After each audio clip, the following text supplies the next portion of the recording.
Cuando hablamos de diversidad e inclusión, es natural partir por entender cómo las cohortes de estudiantes se componen. Esta composición tiene hoy una diversidad mucho mayor a la que acostumbrábamos. Entonces, las tensiones internas crecen entre filtrar más el ingreso para atender grupos más homogéneos de estudiantes o abrir el ingreso para llegar a más personas que manifiestan el deseo de participar en la educación superior. Y más fuerte es este efecto cuando nos posicionamos desde la educación pública, que tiene la misión de suscribir a un rol social. En este capítulo hablaremos con Macarena Zapata Pizarro, subdirectora de gestión docente de la Facultad de Ciencias Físicas y Matemáticas, con quien abordaremos el complejo escenario de los ingresos de nuevos y nuevas estudiantes a una carrera tan selectiva como la nuestra. Mi nombre es Felipe Celeri Céspedes y esto es Función Docente. Macarena, bienvenida a este capítulo de nuestro podcast Función Docente. Muchas gracias por haber aceptado la invitación. Así que vamos a empezar a conversar sobre este tema que son los ingresos diversos que tenemos en nuestra facultad. En tu rol en la subdirección de gestión docente, por supuesto que este es un tema súper importante porque va teniendo diferentes aristas. Entonces, para partir, por favor, cuéntanos un poco de cuáles son los ingresos que tenemos, qué busca cada uno, ¿cierto? Y para empezar a desarrollar el tema. Bueno, gracias a ustedes por invitarme. Me parece una tremenda iniciativa en el fondo que tienen en el lado IC, así que es genial poder ser parte de esta temporada. Súper. Sí, efectivamente el tema de los ingresos de la facultad son un tema bastante principal para la subdirección de gestión docente, en el fondo, porque somos nosotras las que tenemos que en el fondo evaluar todos los años cuántos cupos vamos a destinar en cada uno de nuestros ingresos. Y eso en el fondo se evalúa mirando bastante en detalle cómo se comportan cada uno de nuestros sistemas de ingreso a la facultad. Y cuando uno se mete en eso, en el fondo te puede encontrar con sorpresas y con desafíos que hemos tenido que enfrentar durante este tiempo y que seguramente vamos a tener que seguir enfrentando porque todavía están. ¿Cuántos cupos tenemos aproximadamente? Nosotros tenemos 1000 cupos de ingreso a la facultad ahora. Claro. Nos pegamos un salto importante en el año 2022, que fue el último año en el fondo que aumentamos cupos. De esos 1000 estudiantes, 700 aproximadamente entran por ingreso regular, o sea, por la prueba de selección, que, bueno, de prueba de selección universitaria, ¿cierto? Pasó a transición y ahora ya es la PAES, la prueba de acceso a la educación superior. Y en fondo el otro tercio son admisiones especiales, que le llamamos. Y dentro de eso están algunas de las más reconocidas en el fondo, que es equidad de género. Tenemos el cupo también de CIPE, ¿cierto? De BEA, de beca de excelencia académica. Tenemos cupos deportistas, para deportistas destacados en el fondo. Tenemos cupo de pueblos indígenas. Tenemos ya en menor representación, pero también están abiertos los cupos de Explora UNESCO y de discapacidad. Y ya después vienen los otros cupos que son por transferencias internas dentro, transferencias en el fondo que se producen dentro de la misma Universidad de Chile, o tenemos también transferencias externas de gente de otras instituciones a nivel nacional que quieren transferirse a nuestra facultad, y por supuesto siempre nuestro cupo de todos los años de bachillerato. Sí, que no son pocos. Que no son pocos. Son interesantes. Sí. Son distintas las intencionalidades que tiene. Tú mencionaste los cupos de equidad de género que hoy día cambiaron de nombre porque entiendo que es un programa más global que el que teníamos antes, ¿no? Que creo que naturalmente trata de incentivar la presencia de mujeres en carreras como la nuestra, que son del área de STEM. donde las mujeres han sido históricamente subrepresentadas dentro de nuestras cohortes de estudiantes. Los demás, por ejemplo, la beca de excelencia académica o el sistema de ingreso prioritario de educación de equidad, ¿cierto? Sí. El CIPE, buscan otras cosas, ¿cierto? Sí, sí, efectivamente, o sea, yo creo que es bonito conversar sobre lo que ha pasado con nuestro sistema de equidad de género en el fondo, en el ingreso, porque en el fondo fue una apuesta que nace de un grupo de académicas, en el fondo, bueno, no una apuesta, en el fondo un análisis que se hizo a nuestro ingreso y de cómo en el fondo poder fomentar que la composición de nuestra facultad comenzara a cambiar. Claro. De manera más acelerada de lo que iba a cambiar si dejábamos que en el fondo esto fluyera de manera natural, ¿cierto? Sí. Y ha sido bien interesante también el estudio de seguimiento de las cortes de ingreso en este programa, porque hemos visto que son estudiantes, ¿cierto? Mujeres que entran justo por debajo del puntaje de corte de los estudiantes que entran por ingreso regular, pero que esas décimas en el fondo, en el puntaje de ingreso, no generan un impacto en sus trayectorias académicas después. Claro. Porque son décimas de un puntaje que es hasta 1000. Exacto, entonces, son décimas. Es nada. Sí. Son décimas. Son décimas en el puntaje que cuando tú ves la trayectoria se comportan esas estudiantes en el segundo año de su carrera, tercer año, ya se están comportando académicamente igual que el promedio de fondo de ingreso de ingreso regular. Y eso hizo, ese análisis y esa evolución de esta vía de ingreso hizo que se transformara en una iniciativa país, porque, bueno, esto fue analizado también por la Vicerrectoría de Asuntos Académicos, quienes participan en el sistema de acceso nacional, y en el fondo presentaron esta iniciativa y ya ahora es Más Mujeres en Ciencia y es una vía de ingreso obligatoria para todas las carreras STEM. Fantástico. Los otros sistemas de ingreso no tienen el mismo comportamiento. No tienen el mismo comportamiento. Bueno, tú mencionaste el BEA y el CIPE. Yo diría que ahí hay diferencias entre esos dos grupos. Yo diría que en donde se ve un comportamiento bastante distinto de equidad de género, por ejemplo, es en el programa CIPE, en donde sabemos que se concentra un grupo de estudiantes que vienen de contextos muy vulnerables de su sistema escolar. Y que por supuesto eso se muestra en problemas en su trayectoria académica. Claro. En problemas de rendimiento, sobre todo en el primer y segundo año. Sí. Para eso también, eso genera que tengamos que crear y hacernos cargo, ¿no? De generar medios de apoyo para el rendimiento, probablemente en algún curso que otro, pero que lo que verdaderamente impacta es a la trayectoria, ¿no?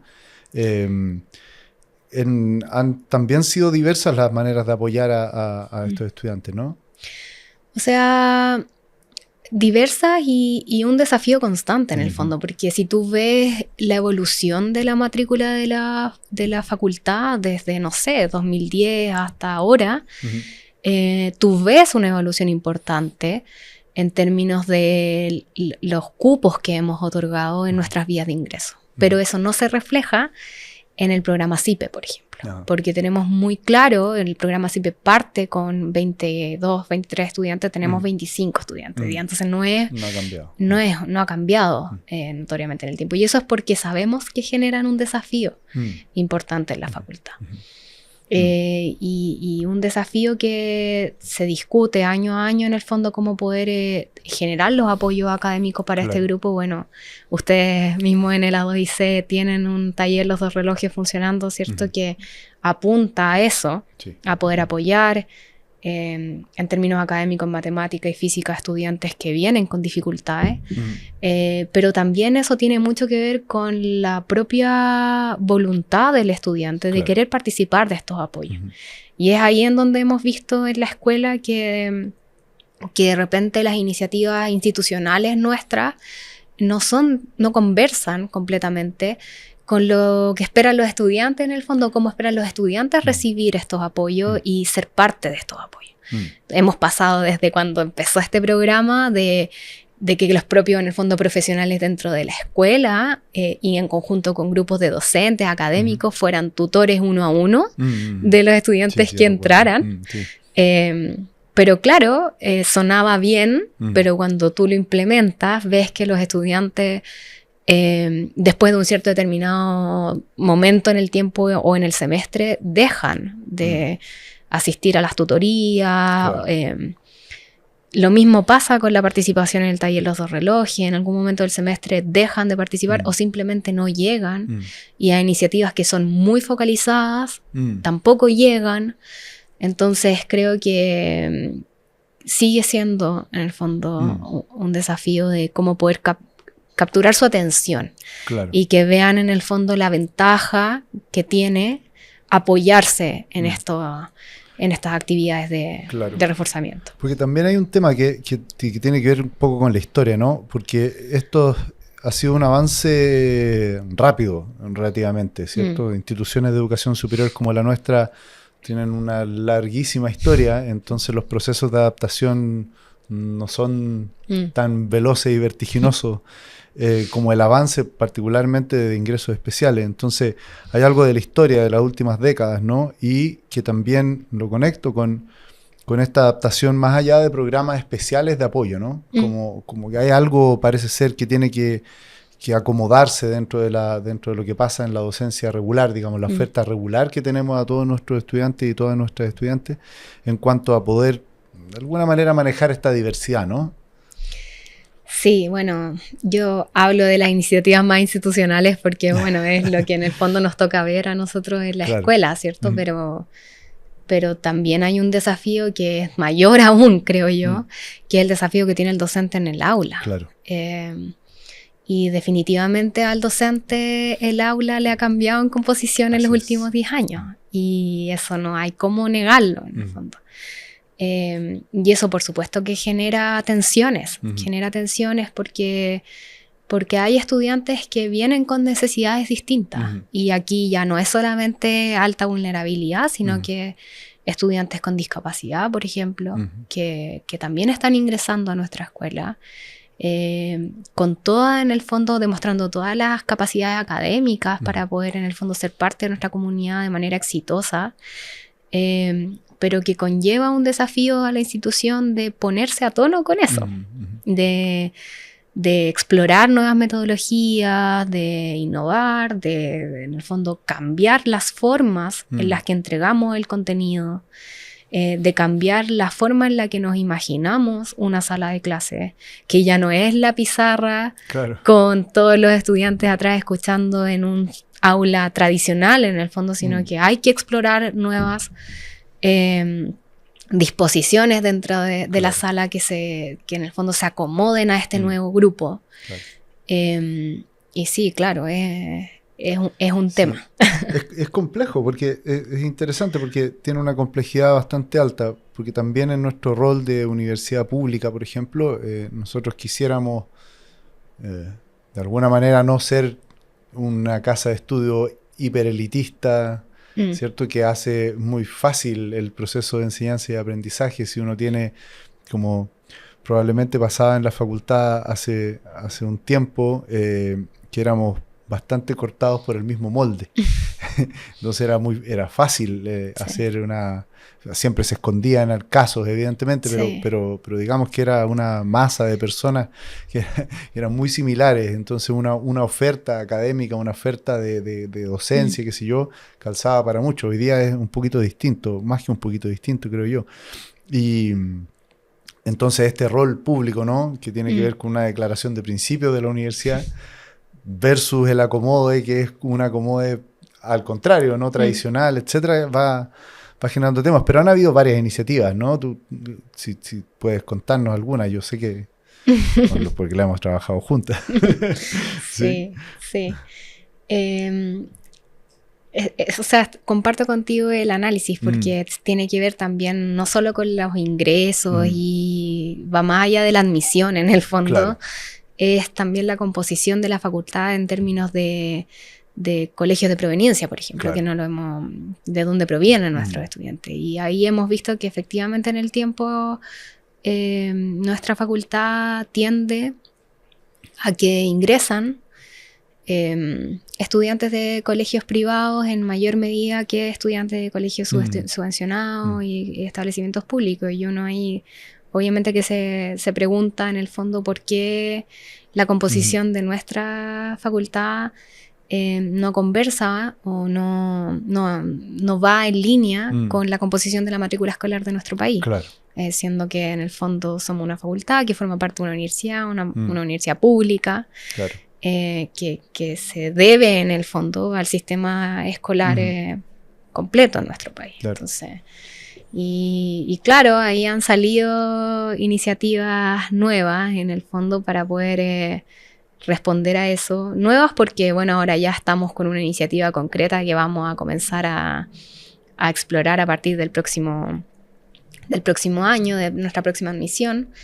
Que tiene que ver con un sistema prioritario de establecimientos públicos que va a funcionar igual en el fondo que cómo funciona la vía de equidad de género, pero para estudiantes que provengan de establecimientos públicos. Entonces, todo estudiante que tenga la intención, que quiera entrar, que dé la prueba de acceso, claro, y cumpla en el fondo con todos los requisitos formales, y postule a nuestra facultad y quede justo en el fondo por debajo del puntaje, claro, de corte y provenga de un colegio de establecimiento público, entonces va a poder acceder a nuestra facultad con una determinada cantidad de cupos. Vamos a partir con 20 cupos, que es en el fondo algo acotado para poder... porque también hay que hacer los análisis correspondientes de cómo se comportan después dentro de la facultad, y en la medida que vayamos pudiendo explorar eso y viendo los resultados, tomaremos decisiones sobre cómo evoluciona. Tomando un poco el modelo del ingreso de género, ¿cierto? Porque ese fue un modelo de apertura de cupos especiales que fue bastante exitoso, ¿no? Que fue un seguimiento correcto, y aprendimos bastante, creo yo. Sí, yo creo que en la facultad tenemos un conocimiento importante de cómo poder en el fondo evaluar si un sistema de ingreso funciona o no, y a nivel universidad yo diría que somos bastante pioneros en eso. Más bien movemos el sistema interno hacia lo que nosotros estamos haciendo. Entonces también tenemos ese peso de responsabilidad de lo que hacemos, y en donde ponemos nuestro compromiso en el fondo sea también un compromiso en que sabemos que estamos involucrando a la universidad en eso. Entonces... Claro. Y en ese sentido, tú que tienes bastante contacto con otras facultades, otras áreas del conocimiento, ¿no? ¿Es esto propio de STEM o hay otras áreas que tienen dificultades similares a la nuestra, o todas las que tienen dificultades similares a la nuestra son de STEM, digamos, química y farmacia o medicina o qué sé yo? A ver, yo diría que no es un tema solamente de la facultad, no diría tampoco que es un tema solamente de STEM. Ahora, cada facultad uno ve que tiene sus propios desafíos, así como nosotros acá pensamos en un sistema de equidad de género, porque en el fondo teníamos un problema de matrícula de mujeres, ¿cierto? Claro. Entendíamos como un problema la cantidad de matrícula de mujeres que teníamos. Hay otras facultades como ciencias sociales en el fondo en donde esto se ve a la inversa, ¿cierto? O enfermería, por ejemplo. Claro. También, sí. Entonces está los mismos desafíos, pero se toma desde otras características. Y el problema en el fondo del ingreso de tipo de establecimiento no es algo solamente que está en la facultad. Yo diría que es un tema que ya se ve a nivel universidad, composición universidad. Entonces yo creo que la apuesta que nosotros estamos haciendo en el fondo, la apuesta con todas las evaluaciones detrás que se hacen para poder lanzar un programa como este. Sí. Sin duda. Sin duda va a generar en el fondo que después la universidad pueda mirar esto y ver cómo podemos exportarlo a otra facultad. Claro. Y esto, porque particularmente tiene que ver con el sistema de ingreso, ¿no? Que coméntame tu opinión, pero tengo la impresión de que las pruebas estandarizadas, ¿cierto? En su composición, como la prueba de acceso a la educación superior que tenemos hoy día, que es el nombre que tiene hoy día la prueba estandarizada de ingreso a la educación superior, de acceso a la educación superior, perdón, porque la A es de acceso, ¿no? Tienen como cierto sesgo a ciertas poblaciones, particularmente lo que hemos notado de alguna manera, y sé que en Estados Unidos en algún momento era similar, había una correlación muy fuerte con el ingreso de la familia, ¿no? El nivel socioeconómico de la familia de procedencia del estudiante o de la estudiante con ese puntaje de la prueba estandarizada. Entonces, aquí coméntame, porque este tipo de ingresos especiales como que se harían cargo de aminorar ese sesgo de alguna forma, ¿no? Sí, se hacen cargo de, en cierta manera, aminorar el sesgo, pero yo diría que también la prueba en el fondo ha ido evolucionando en el tiempo también, en el fondo, y nuestra prueba de acceso actual considera también la disminución de esas brechas. Ahora yo diría que la prueba actual, que incorpora también en su puntaje el ranking, ¿cierto? Claro. Que vino a poner un poco esa discusión sobre la mesa, ¿cierto?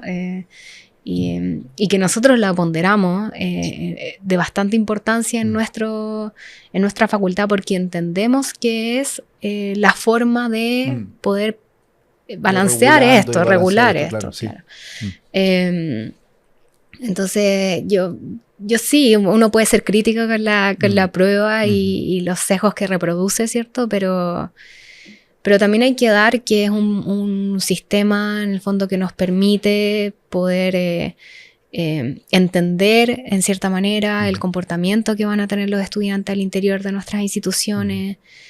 Con la nueva introducción ahora que se introduce la prueba de matemática específica que está operando hace ya unos años, también nos ha permitido a nosotros como facultad tener más información sobre cómo nuestros estudiantes se van a comportar en el primer y segundo año, que es crítico para poder focalizar los apoyos en donde en el fondo realmente se requieren, y eso es un aporte en el fondo que hace la prueba a nosotros como instituciones.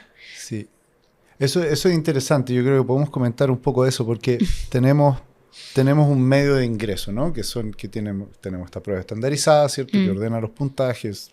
700 de los 1000 entran por este ingreso regular. 300 vienen de otros lados. La M2 que se le llama, ¿cierto? Es la prueba de matemáticas que va un poco más profundo. Sabemos internamente en la facultad que es un buen predictor del rendimiento en la primera capa, en los primeros cursos, y podemos, a través de eso, y hemos hecho pilotos, ¿cierto?, personalizar un poco la experiencia para ese grupo de estudiantes, ¿cierto?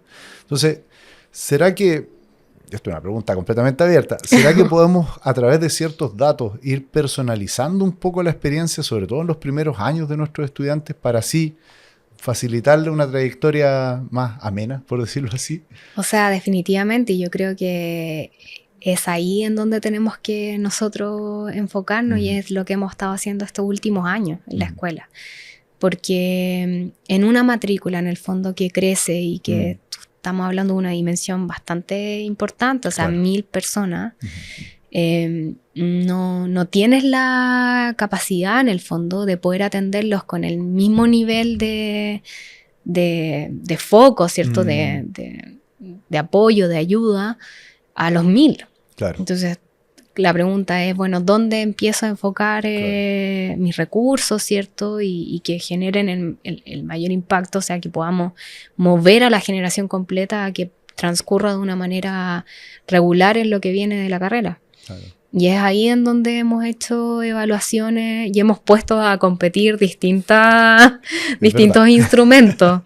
Sí. Y de todos esos análisis estamos convencidos que hasta ahora el que mejor explica es la prueba de matemática específica en este momento. Y eso ha derivado en proyectos en conjunto entre la escuela, el centro de estudiantes, el departamento de ingeniería matemática, por ejemplo, en los cursos de primer semestre y segundo semestre también, con aquellos estudiantes que vienen con más dificultades o que traen estos puntajes bajos en matemática específica y y es ahí donde se enfocan los recursos y los esfuerzos en el fondo.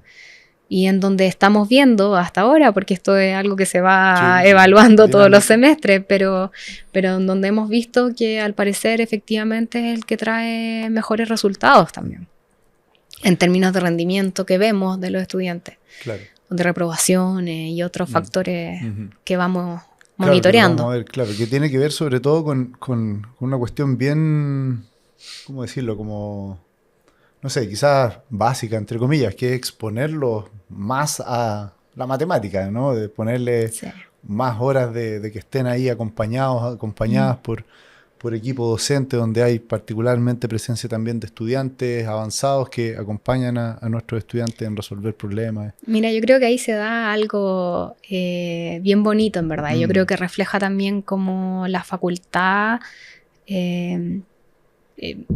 se compromete con estos temas, porque no es solamente el compromiso de los docentes que están a cargo de estos cursos, sino también de generaciones más grandes de estudiantes que participan de este programa, que quieren apoyar en estos talleres a los estudiantes que están entrando, que saben que son compañeros, compañeras de ellos que estuvieron, claro, que están entrando y que necesitan apoyo, y ellos en el fondo deciden participar y ser sus auxiliares, ayudantes en estos talleres.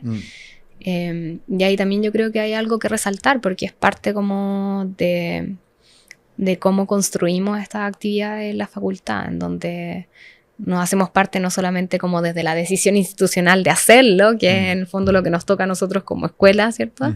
Como la decisión, el buscar los recursos, en habilitar el espacio, sino también la disposición de los departamentos de querer participar en esto, la disposición de los docentes, aparte de comprometerse con lo que ocurre en el aula, que lo habíamos hablado antes, ¿cierto? Que ya es un desafío, comprometerse con estas actividades adicionales para estudiantes nuevos, y el compromiso de nuestra propia comunidad estudiantil que participa. Total. Para ir ya empezando a cerrar, ¿sí? Quisiera llevarte al terreno de la proyección futura, ¿no? ¿Sí? Porque hemos visto en los últimos años una facultad como con una composición bien cerrada, ¿cierto? De algún momento, hace años atrás, un profe me dijo, en Buchef es como el patio de un colegio de hombres. Esa era la sensación que se vivía en Buchef en un tiempo. Entonces, con eso lo que quiero reflejar con esa anécdota es que se sentía como un lugar muy homogéneo en términos de su composición, ¿sí? Que ha ido cambiando fuertemente. No me acuerdo, alguien también me decía, voy a la universidad hoy día y veo muchos colores, decía, muchos colores, muchas distintas maneras de expresarse, digamos, en términos de la ropa y qué sé yo, y el pelo, no sé, de maneras de expresarse, digamos, en sociedad, por decirlo de alguna manera. Entonces esta evolución del cambio, ¿no? Tiene que ver un poco con las vías de acceso, evidentemente, con la vía de acceso que tú has estado impulsando de los colegios públicos, ¿no? Dentro de nuestra corte. Entonces, de esta facultad de hace 10 años o 15 años atrás a lo que vemos hoy día, ¿cómo se ven los próximos 15 años para ti? ¿Cómo se ve? ¿Cómo te lo imaginas? ¿Cómo te imaginas esta facultad? Difícil proyección, porque, bueno, yo estudié aquí, así que también veo la diferencia en el fondo de cuando yo entré como estudiante a ahora que ya en el fondo han pasado varios años. y por supuesto que veo diferencias. Y veo diferencias notablemente positivas para el ambiente en la facultad. O sea, que seamos más diversos, que seamos más tolerantes, que aceptemos en el fondo, hagamos nuestra la equidad, la inclusión, discutamos esos temas, o sea, que estemos en nuestros consejos de escuela dedicados a conversar sobre cómo aplicar de manera eficiente y de buena manera adecuaciones, ajustes para estudiantes. O sea, que esa discusión esté instalada ya, creo que hace ver que ha habido un notable cambio en los últimos años. Eso sin dudar que también se nota en el patio, o sea, claro, sí. Eso también se ve en las actividades que uno ve que organizan los estudiantes. Los grupos organizados, cómo han cambiado. En cómo llegan a plantearle los temas a la escuela también, porque uno dice, la escuela está tomando estas decisiones y habla de acceso y habla en el fondo de todo esto que hemos estado conversando, pero también habla permanentemente con los estudiantes y también los estamos escuchando y es notable en el fondo todos los años ver cómo cada generación va marcando su diferencia, claro. Cuáles son sus preocupaciones. Y bajo mi perspectiva yo creo que los estudiantes son cada vez más impresionantes y espero que sean cada vez más impresionantes también en 10 años más. Ahora con todo el avance de la ciencia y hacia donde, bueno, esta facultad además, pionera, yo no me imagino qué estudiantes vamos a recibir, porque si ahora encuentro que son impresionantes, imagínate. Pero a mí lo que me gusta de eso es el desafío en el fondo. Yo creo que si el desafío ya era grande antes, yo creo que para enfrentar lo que se viene en 10 años más, tenemos que tomarnos en serio, porque yo creo que la educación superior como la entendemos se va a transformar y tenemos que estar a tono en el fondo. Súper, fantástico. Bueno, y la pregunta de cierre, Macarena. Tú sabes, ¿no? Algunos vienen preparados, otros no. Con todo esto que hablamos, un poco también para motivar tu respuesta, ¿no? Hay una composición cambiante de las facultades, no solamente en STEM, que la hemos motivado de alguna manera dentro de la facultad, que la hace más diversa particularmente.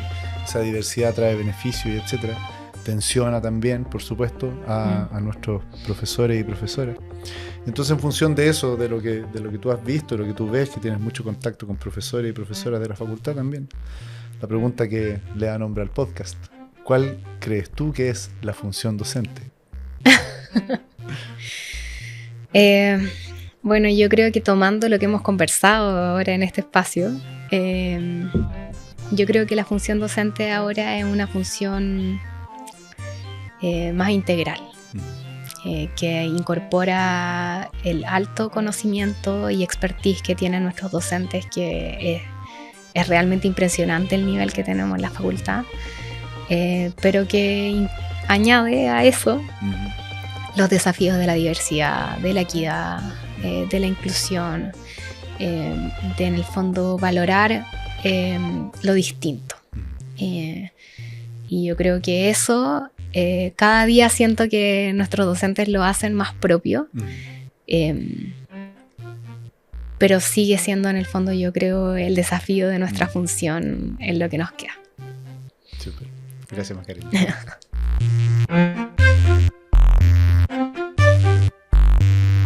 Escuchaste Función Docente, podcast del área para el aprendizaje de Ingeniería y Ciencias A2IC y la Escuela de Ingeniería y Ciencias de la Facultad de Ciencias Físicas y Matemáticas de la Universidad de Chile. Recuerda seguirnos en nuestras redes sociales, Instagram, Facebook y Twitter. Encuéntranos como @escuela de pregrado_FCFM. Escúchanos en Spotify y YouTube. Encuéntranos como Función Docente. Las opiniones vertidas en este programa no representan necesariamente el pensamiento de la Escuela de Ingeniería y Ciencias de la Facultad de Ciencias Físicas y Matemáticas de la Universidad de Chile y son de exclusiva responsabilidad de quienes las emiten.